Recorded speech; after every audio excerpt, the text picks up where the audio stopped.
Sabbath rest, ശബത്തിനെ കുറിച്ചാണ് ഇന്ന് പറയുന്നത്. സാബത്ത് റെസ്റ്റിനെ കുറിച്ച് ഞാൻ ഉൽപ്പത്തിയിൽ വായിച്ചതുകൊണ്ടാണ് ഈ ഭാഗം കൂടി ഇന്ന് എടുക്കുന്നത്. കഴിഞ്ഞ ദിവസം ഉൽപ്പത്തിയിൽ നമ്മൾ ഉൽപ്പത്തി 2:3 പറഞ്ഞപ്പം ദൈവം നമ്മളോട് പറഞ്ഞു സ്വസ്ഥതയിലേക്ക് ദൈവം കയറിയ. അതേപോലെ തന്നെ എബ്രായ ലേഖനം 4 പുതിയ നിയമത്തിൽ എഴുതി വെച്ചിട്ടുണ്ട്. പഴയ നിയമത്തിൽ എഴുതിയെങ്കിൽ പിന്നെ എന്തിനാ പുതിയ നിയമത്തിൽ? ബിക്കോസ് മനുഷ്യൻ ദൈവത്തിൽ നിന്ന് അകന്നു പോയപ്പം ഒരു പുതിയ ഒരു അനുഭവം മനുഷ്യന് ആവശ്യമായി വന്നു. ഇപ്പോൾ ഒന്നാമത്തെ ഉൽപ്പത്തിയിൽ 2 ഇങ്ങനെയാണ് എഴുതിയിരിക്കുന്നത്: അങ്ങനെ ആകാശവും ഭൂമിയും അവയിലുള്ള ചരാചരങ്ങളൊക്കെയും തികഞ്ഞു. താൻ ചെയ്ത പ്രവൃത്തിയൊക്കെയും ദൈവം തീർത്ത ശേഷം താൻ ചെയ്ത സകല പ്രവൃത്തിയിൽ നിന്നും 7-ാം ദിവസം നിർവൃത്തനായി. താൻ സൃഷ്ടിച്ചുണ്ടാക്കിയ സകല പ്രവൃത്തിയിൽ നിന്ന് അന്ന് നിർവൃത്തനായതുകൊണ്ട് ദൈവം 7-ാം ദിവസത്തെ അനുഗ്രഹിച്ച് ശുദ്ധീകരിച്ചു. അപ്പോൾ സാബത്ത് എന്ന് പറയുന്നത് അനുഗ്രഹമാണ്, അതൊരു ശുദ്ധീകരണ ദിവസമാണ്, അത് ദൈവത്തിൻ്റെ റെസ്റ്റ്ഫുൾ ഡേ ആണ്. ഇതുവരെയും ചെയ്തതെല്ലാം സന്തോഷിക്കുന്നു. നമുക്കങ്ങനെ ഒരു സ്വഭാവമില്ല. പണ്ടൊക്കെ നമ്മൾ ശനിയാഴ്ച, ഞായറാഴ്ച, നമ്മൾ യഹൂദന്മാരുടെ ഇടയ്ക്ക് വെള്ളിയാഴ്ച വൈകിട്ട് തുടങ്ങും, ശനിയാഴ്ച വൈകിട്ട്. നമ്മുടെ ഇടയ്ക്ക് ക്രിസ്ത്യൻസ് ഞായറാഴ്ചയാണ് നമ്മൾ സാബത്ത് വെച്ചത്. പക്ഷേ ഞായറാഴ്ചയാണ് എല്ലാ ദിവസത്തെക്കാട്ടിലും നമുക്ക് ജോലിയുള്ളത്. We need to observe. 7 വർഷം കഴിയുമ്പോഴത്തേക്ക് 1 വർഷം കൃഷി ചെയ്തെങ്കിൽ 1 വർഷം സ്ഥലം വെറുതെ ഇടണമെന്ന് ദൈവം ആഗ്രഹിക്കുന്നു. 49 വർഷം 50-ാം വർഷം ട്രംപറ്റ് കോളാണ്, വെറുതെ ഇടണം. ജയിലിൽ കിടക്കുന്നവരെ ഇത്ര വർഷം കഴിയുമ്പം പറഞ്ഞു വിടണം. ഇതൊക്കെ നമ്മൾ ദൈവത്തിൻ്റെ നിർബന്ധനയിൽ പഠിക്കുകയാണ്. കടങ്ങൾ എത്ര വർഷങ്ങൾ കഴിയുമ്പം അത് എഴുതി തള്ളണം. ഇതെല്ലാം പണ്ട് ചെയ്യുമായിരുന്നു. പക്ഷേ ഇപ്പോഴോ മനുഷ്യൻ കടം കൊണ്ട് ജീവിച്ച് മരിച്ചാൽ അടുത്ത തലമുറയ്ക്കും കൂടെ കടം ഉണ്ടാക്കി വെക്കും. എവിടെയാണ് നമ്മുടെ Sabbath rest? We have fallen in obeying the rules of God.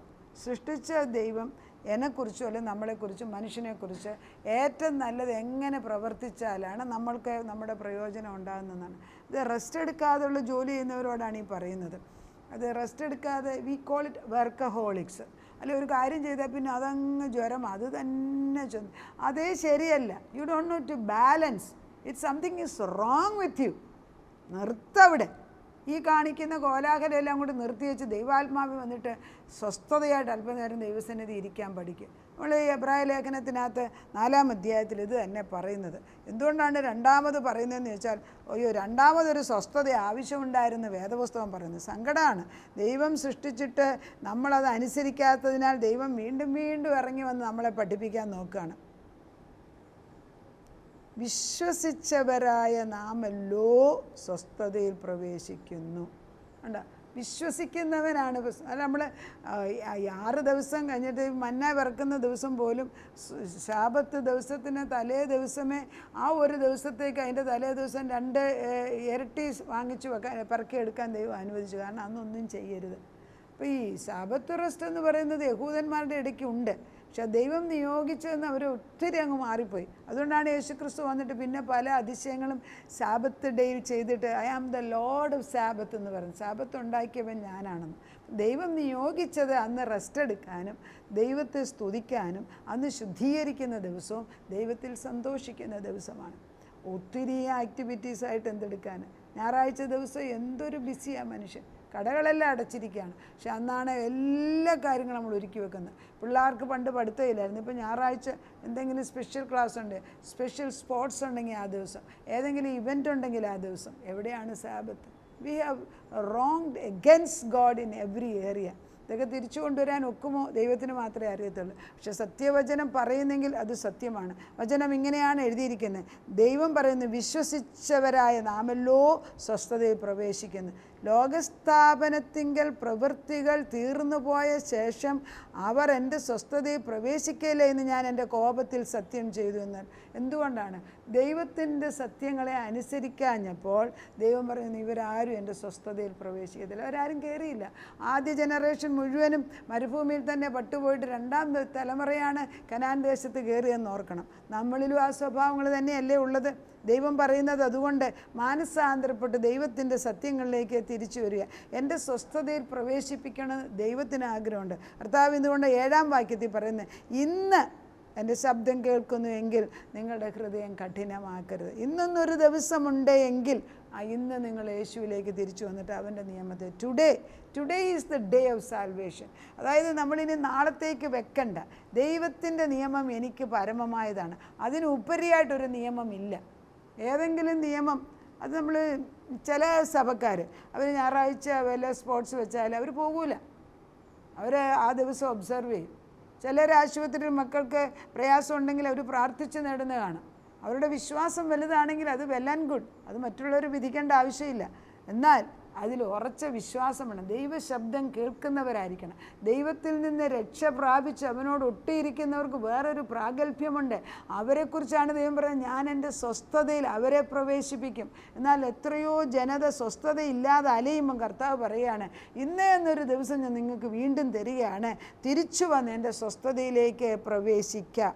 ഇന്നൊന്നൊരു ദിവസമുണ്ടെങ്കിൽ ആകയാൽ ദൈവത്തിൻ്റെ ജനത്തിന് ഒരു ശബത്ത് അനുഭവം ശേഷിച്ചിരിക്കുന്നു.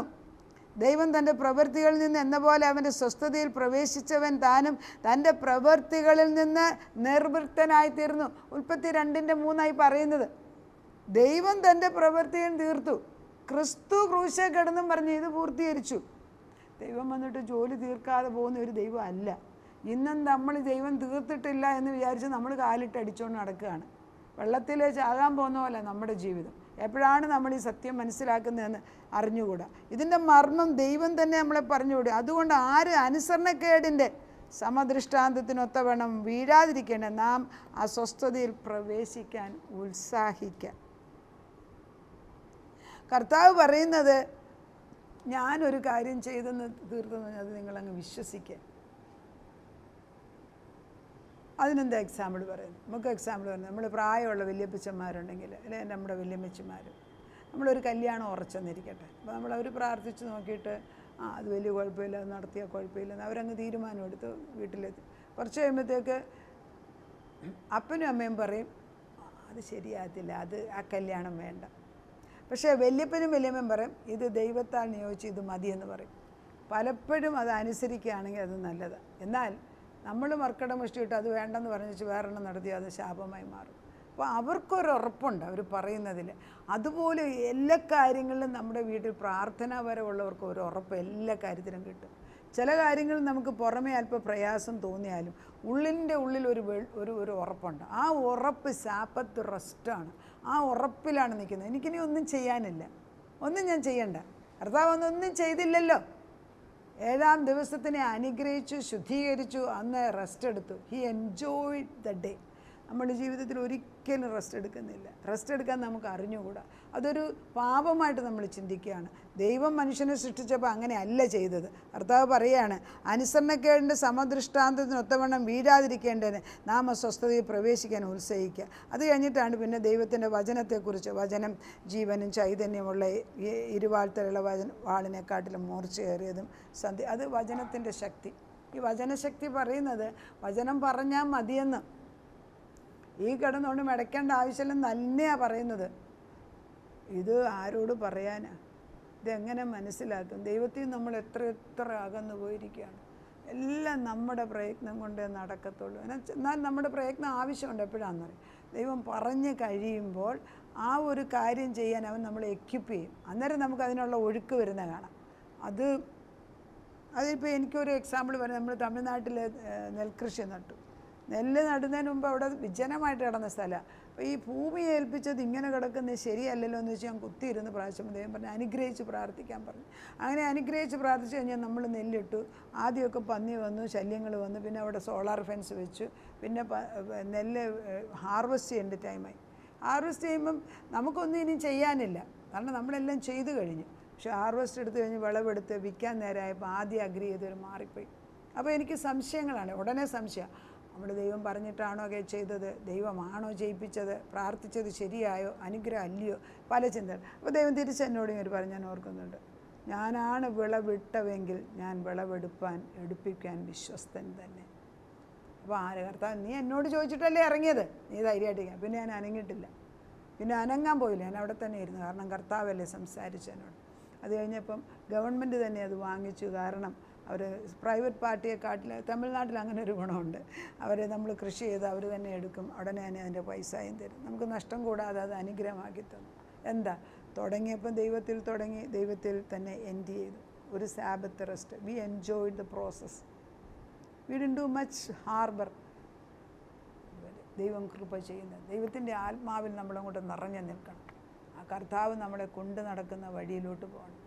അവൻ്റെ ലേബറാണ്, അവൻ നമുക്ക് വേണ്ടി ചെയ്തിരിക്കുകയാണ്. He said, I it's finished, you enter into my Sabbath. ഇതാദ്യം ഞാൻ പല വർഷങ്ങൾക്ക് മുമ്പാണ് ഈ എബ്രായലേഖനം 4 അധ്യായം കേട്ടത്. അന്ന് ആ പറഞ്ഞ വ്യക്തിയോട് എനിക്ക് ദേഷ്യമായിരുന്നു. മനുഷ്യനെങ്ങനെയാണ് സാബത്ത് റെസ്റ്റ്, കഷ്ടപ്പെടാതെ എങ്ങനെയാണ് കാശുണ്ടാക്കുന്നത്, കഷ്ടപ്പെടാതെ എങ്ങനെയാണ് പരീക്ഷ ജയിക്കുന്നത്, ഇങ്ങനെയൊക്കെ ഞാൻ ചിന്തിക്കായിരുന്നു. പക്ഷേ ഇപ്പോൾ I understand what he meant. It takes time to understand, but he is there faithful. പ്രാർത്ഥിക്കാം.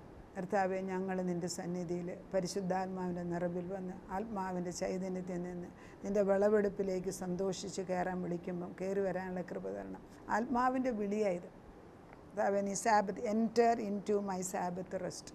അവിടുന്ന് ഉൽപ്പത്തി 2 അധ്യായം 3 പറഞ്ഞു. ഇവിടെ പിന്നെയും എബ്രായ ലേഖനം 4 വീണ്ടും പറഞ്ഞു. കാരണം മനുഷ്യനെ അനുസരിക്കാതെ സ്വസ്ഥതയില്ലാതായപ്പം വീണ്ടും അപ്പച്ചൻ പറയും, ഇന്നേ എന്നൊരു ദിവസം ഉണ്ടെങ്കിൽ നീ ഈ സാബത്ത് റെസ്റ്റിലേക്ക് കയറുക, രക്ഷയിലേക്ക് കയറുക, ഞാൻ ചെയ്ത പ്രവൃത്തിയിൽ സന്തോഷിക്കാൻ തുടങ്ങും. അത് പറയുമെങ്കിൽ അത് ചെയ്തെടുക്കാൻ അല്പം പാടുണ്ട് കർത്താവ്. എന്നാലും ഞങ്ങൾ പഠിച്ചുകൊണ്ടേ ഇരിക്കുകയാണ്.